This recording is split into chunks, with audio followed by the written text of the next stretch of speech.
I know you very well. Muffin.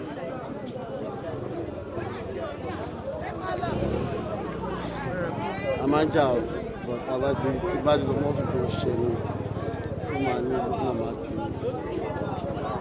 Only my mom. Òun bínú pé bá fẹ̀sùn kan tẹ́ bá ṣe bá rí bá ṣàrò bóyá gbogbo nǹkan tó ń ṣe òun lè mọ́mọ́ pé nǹkan tó ń ṣe ọ̀pọ̀ fíṣẹ́ǹtì ní last month a ṣì ní nǹkan tá a jọ fà ó lóun ò mọ̀ lókun ọ̀pọ̀ lè sọ gbogbo tó ṣe ó lè kó má bínú. Because all this wealth tá à ń kó mọ́ra ta rò ó ní the main thing will be of no use. nígbà ayé ẹ̀ ìjẹ́ tiẹ̀ ní àjọṣepọ̀ rárá.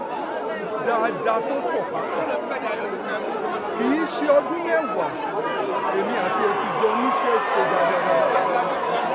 Ìkọ́ bí wọ́n sì wá ṣe rí ni pé àwọn ìgbà kan wà ìwọ àtẹ́yìn ilé-ẹjọ́ máa ṣe tó bá tún yá wàá tún sún kan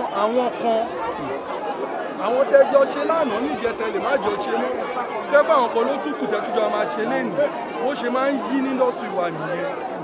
For the period tẹ́mi àtòun tàbí jọ ń ṣiṣẹ́ is a wonderful person and very loyal ọmọlúwàbí mo tọrọ àforíjì fún táforíjì bá ti kúrò náà dọ́là ti ṣàforíjì fún dọ́là sọ́dẹ̀ fún ṣe ẹni tó ṣe. ọ̀dọ́ kìlọ̀ sí àwọn sà.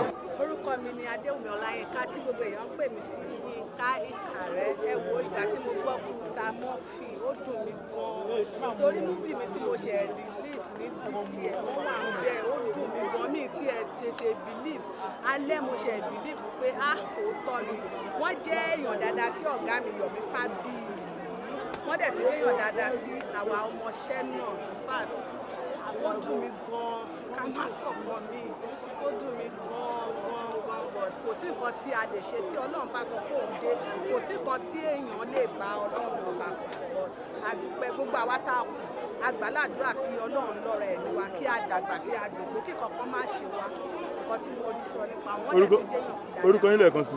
Orúkọ mi ni Adéwùmí Ọláyínká tí gbogbo èèyàn máa ń pè mí ní